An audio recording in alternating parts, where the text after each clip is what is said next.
It's time to huddle up. I'm Garrett C. Wright. This is the Daily Huddle for Sunday, September 3rd. Wild first full Saturday of the college football schedule.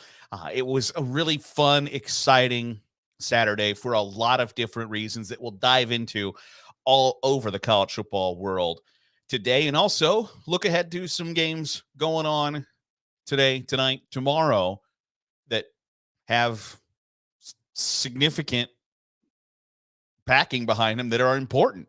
So we'll chat about those coming up. But first, I want to begin where everybody wants to begin today, and that is the Colorado Buffaloes and Deion Sanders. I said on this show last week that the inconvenient truth for Colorado was that they were a 4-8 to 5-7 team in 2023, and that was okay. That I still, despite not having a winning record or going to a bowl game, whatever, that Deion Sanders would be the right choice for Colorado to bring them energy, notoriety, and turn around that program. And things went really well for Colorado yesterday. Truth be told, they looked pretty darn good. They have much more talent and are much farther ahead of schedule than I think people thought and people shared that they thought that Colorado had, and I'm included in that group. They were pretty good. They looked really good. And I don't think there's a way to overstate that. When you look at the opponent, however, TCU was in a similar, and nobody's in a similar boat to Colorado. 68 new players. But TCU was only bringing back 3 starters from last year's team, just like Colorado. And somebody asked me yesterday, does this say more about Colorado or does this say more about TCU? And I think it says more about Colorado because that's a really nice win on the road against a team that played for the national championship a season ago in your first game as a Power 5 head coach, and you get the win, I think matters. I'm not a Deion Sanders hater. I'm not a Deion Sanders lover either. I find Deion kind of to be right down the middle for me. I think he's going to do a really nice job there. And I think the nice thing about Colorado for Deion Sanders is that if the expectations aren't extremely high, the expectations aren't to win a national championship at Colorado. The expectations are to win a Big 12 championship every 2 to 3 years. I don't think Colorado fans aren't going to run Deion Sanders out after 8 years if he hasn't won a national championship. That's just not going to happen. If he can go 10-2, 9-3 every season, he's got a job for life there. So that's a nice situation to be in because there is a clearly, and there's no other sport like college football in this regard, that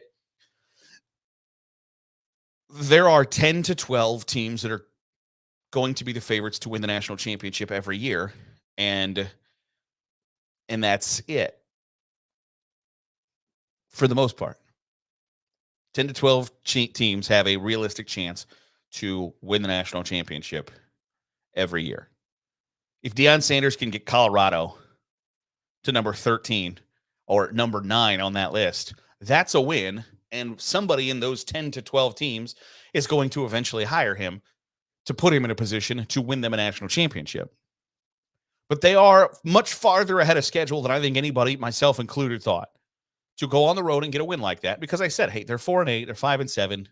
Probably lose to TCU. Then they get a tough stretch where you're back-to-back with USC and Oregon, and you get back-to-back with Washington and Oregon State and Utah and UCLA.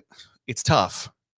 They are much farther ahead of schedule. They looked put together offensively. I wasn't in the camp of Shedeur Sanders is only good because he was playing FCS football and that he played really well. And Travis Hunter was super impressive. And I want to spend just a little bit of time on this because I think is Travis Hunter either the first of a burgeoning superstar list where Travis Hunter is going to open the door for other players to play both offensively and defensively? Or is he Shohei Ohtani, where he's the only one who can do it? Because I don't believe that he's the only one who can do it. I think there are coaches who know that they have guys in their defensive backfield who can be playmakers on offense, but they're too afraid to look like they're low budget, low class, and have the experiment not go right to try it. And I don't think Deion Sanders has that fear. I don't think he's worried about whether or not somebody thinks that he looks like he's not playing the part of Power 5 college football coach. He just knows that guy does good things when I get him the ball, so we're going to get him the ball. It's a novel concept that, hey, all we got to do is give this guy the football and good things happen. But also I need him to play defense. It's not outrageous. He has to be really well conditioned and obviously played 300 plays yesterday or whatever the hell it was. Travis Hunter was on the field a lot and he made impact a lot. He had an interception, dropped another one, had 11 catches. I hope that we get to the point where we're not talking about Travis Hunter because it's not anything out of the realm of possibility that like, oh, it's just another one of those guys who plays offense sometimes while also playing defense. But I wonder if he just has a unique dynamic skill set that it's just so apparent that they have to put him on offense because he's just so athletic, such a freak of nature.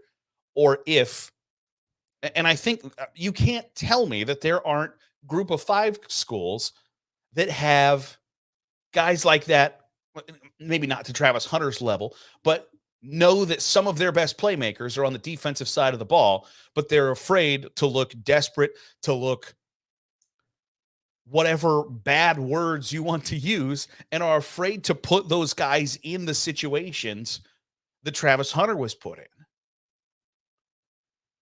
It worked. Things went well. Is that sustainable for 12 or 13 games? I don't know. And I think we're going to find that out. But it was apparent that Colorado knew we have to have him play defense. If we can get him some rests on offense, that's great. And they did that, I think, really well. They managed it well. I just hope it's not the last. I hope he's the first. Because I want to see more of that. I want to see more guys playing both ways. Because if they have that ability, why not? Why wouldn't you do that? It only helps recruiting down the line of telling guys, giving them the chance and the hopes and the dreams that, hey, at some point, you could be our next Travis Hunter. If you're going to come in and put the work in that Travis Hunter's going to put in, we'll use you offensively and defensively. I think that makes a lot of sense. And I have no idea why more college programs wouldn't do that. I just don't buy that there aren't MAC or Conference USA or Sun Belt teams, Mountain West, that don't feel like one of their 4 or 5 best playmakers plays cornerback or safety for them and find a way to get them the football offensively. I just don't buy that. And I give Deion Sanders a ton of credit for being willing and really more than willing to say, I'm going to put this guy on offense too. And I don't think it's a gimmick. I don't think it's we're going to do this to get attention, get notoriety, quasi Heisman candidacy. I don't think it's anything like that. I think it's the best thing for my football team is to have this guy have the ball. So that makes sense to me. And it makes sense to college football fans and college football coaches. And yet he's just kind of the only one. So I hope there's more of that going forward here in the college football future. But it's a big win for Colorado. Make no mistake about it. Whether it says more about the Buffs or TCU, I think it says a lot about Colorado that where they are in week 1, and they performed much better. Now, I still think that they have a tough row to hoe ahead of them, but that's a big win for them. Just got a comment in, asks, who wins tonight? LSU, Florida State. It is a great question, and it's one that I've waffled on back and forth. During the predictions episode, I talked about, I think, truthfully, no matter what happens tonight, both sides make the college football playoff. I have picked LSU to be my national champion. I would not be surprised if they lost tonight.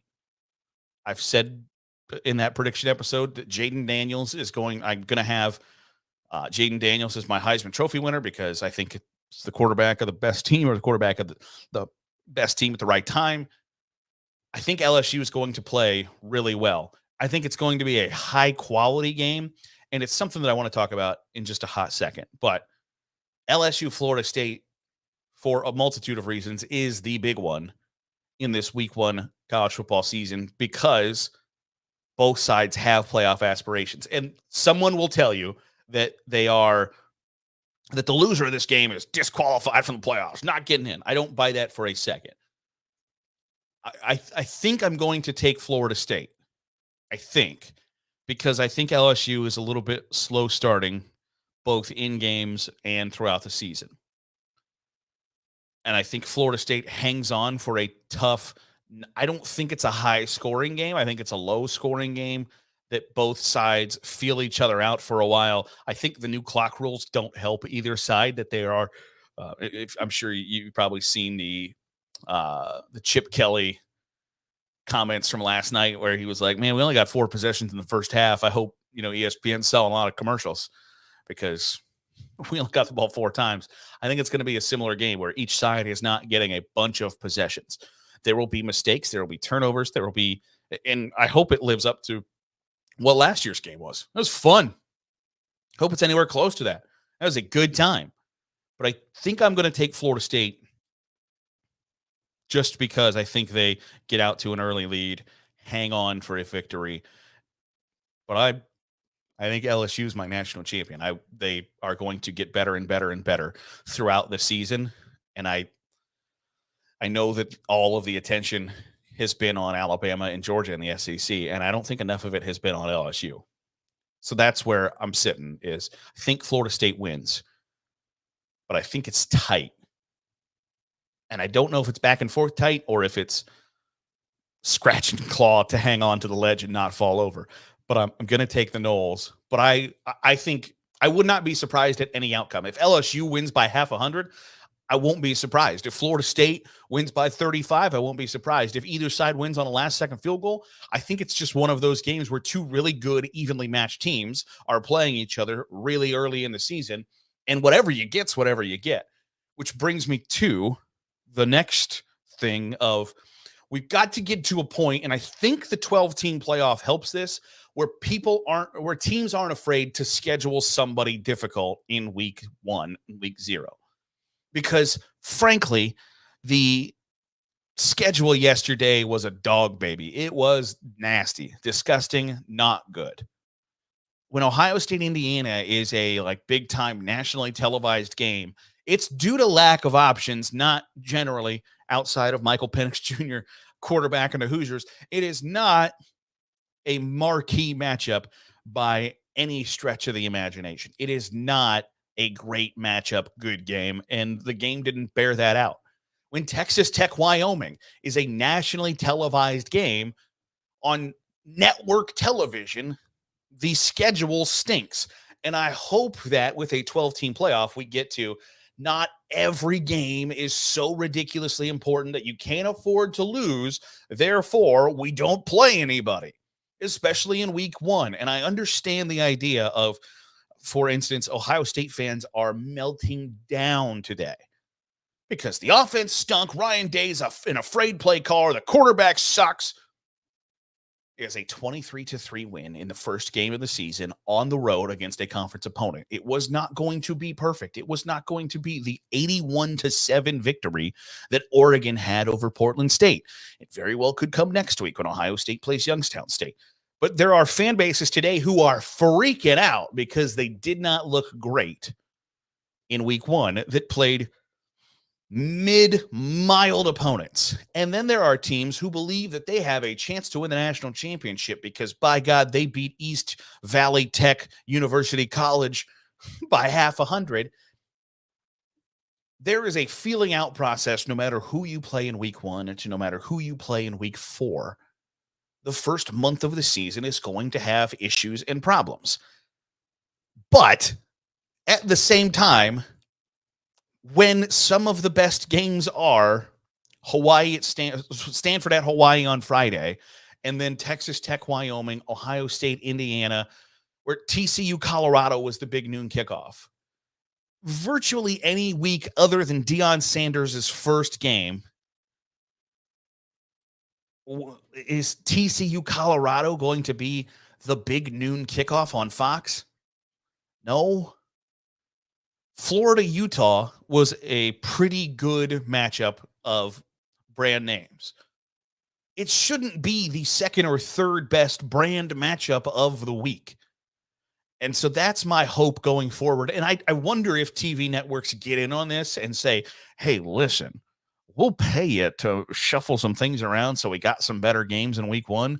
Because I'm guessing that Big Noon Kickoff is going to do a nice number TV ratings wise because Deion Sanders is going to bring a lot of eyeballs. But it's not as big as it could have been. You look through the non-conference schedule through the next couple of weeks and go, hey, I know that you'd really like to play that game in week 2 instead of week 3, but what do you think about playing it in week 1? It just, the schedule cannot be that bad, especially when you've got the weekend to yourself.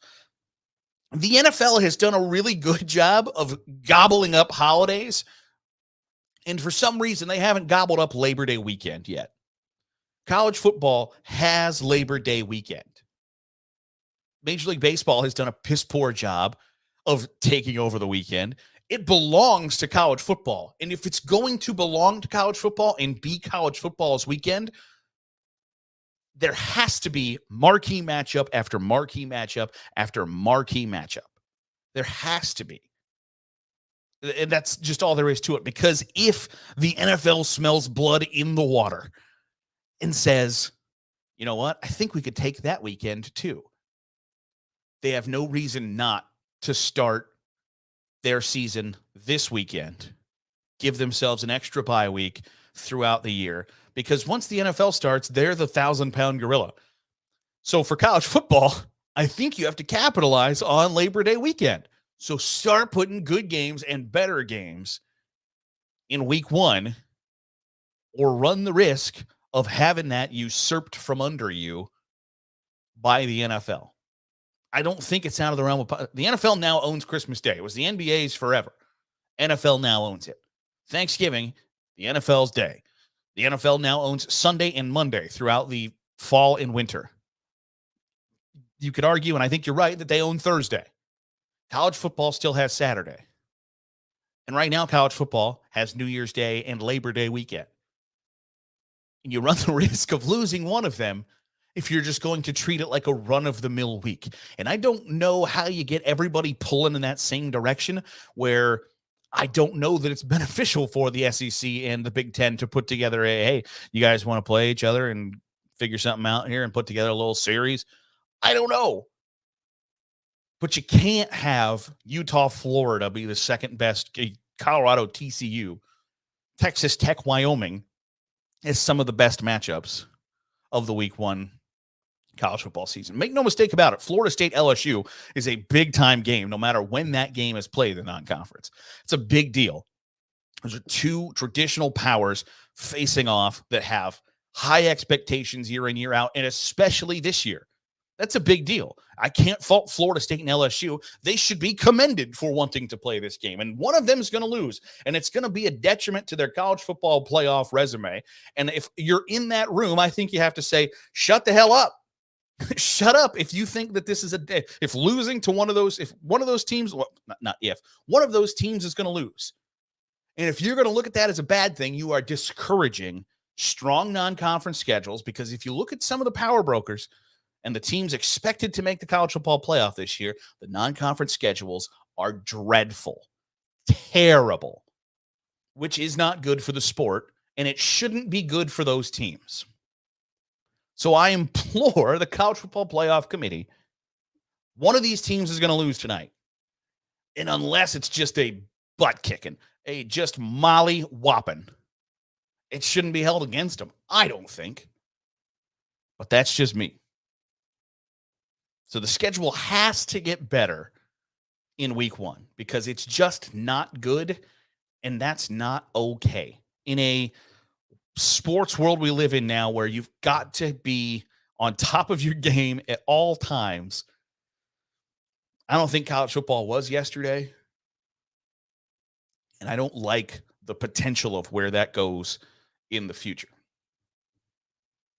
It's time now for the Sunday Stiffarm Trophy update because I think it's ridiculous to think about who's going to win the Heisman Trophy on September 3rd. So that's why we do it.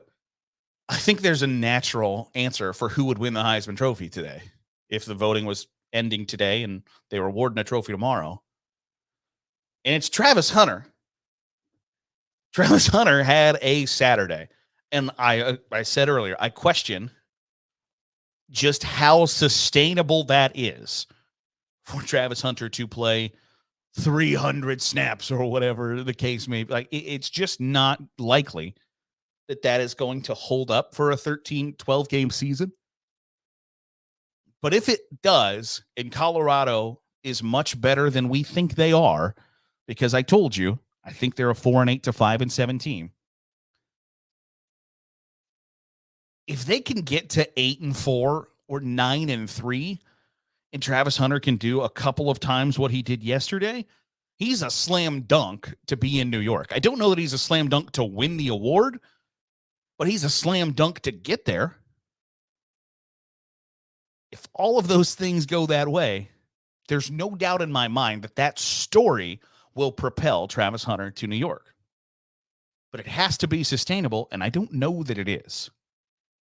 My runner-up, Michael Penix Jr., I am high on Michael Penix Jr. and Washington. And I think, and just like Travis Hunter, we've seen generally that the quarterback, or in Devontae Smith's case, the best player for the best team in the country, has a great chance to win the Heisman Trophy. And then there are players like Lamar Jackson or Robert Griffin III, who are just so good and so dynamic that their teams don't need to be in national championship contention, that it's just clear that without them, they would not be where they are. And I think Michael Penix Jr. is that person, is that type of player for Washington. Health is a factor. If Michael Penix Jr. can stay healthy for 12 games, and if Washington can be 10-2 and in the Pac-12 championship race, because the Pac-12 is good, only conference without a non-conference loss. They're going to have 6 teams in the top 25. Pac-12's good. And if they can be in the Pac-12 race, and Michael Penix Jr. threw 5 touchdowns yesterday, if he can stay healthy and perform at a level like that, do I believe there is hype that Michael Penix Jr. can be a first-round pick in the NFL draft? I don't know that I buy that. But I believe that he can be an impact player enough to be in New York at the end of the college football season. I think his performance yesterday was really impressive. So he moves to number 2. And Sam Hartman, who would have won the August Heisman, drops to number 3. I think Sam Hartman, similarly to Michael Penix Jr., makes Notre Dame a college football playoff contender. And he performed well again yesterday. Was it against, his performances are against Navy and Tennessee State? Yes, there is an asterisk there. But all things considered, Sam Hartman's still in the top 3 in my very unofficial Heisman Trophy ballot. And as it says there, I'm not a Heisman Trophy voter, but I'd like to be. So whoever, if you want to get me in touch, I would love to place my vote. Of course, I then also realized that I probably can't do the Sunday Stiffarm update if I'm a voter, but whatever, nonetheless.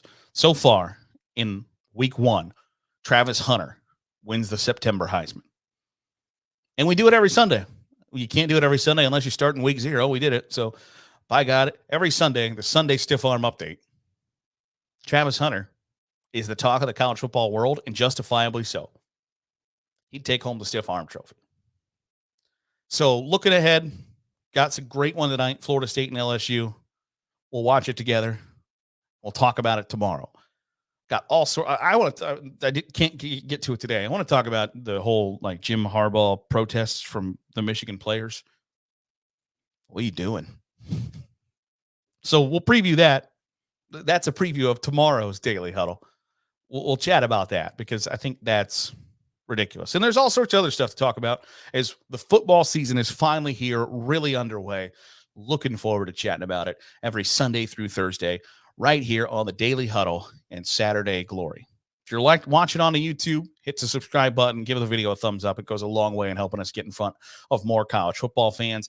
If you're listening on the podcast, drop a 5-star review. We'll read them on the air, and we'll bleep out all the bleeps. Thanks for making us a part of your day, however it is, wherever it is you're doing so. I'm Garrett Seawright. This has been the Daily Huddle on Saturday Glory, and we'll catch you tomorrow.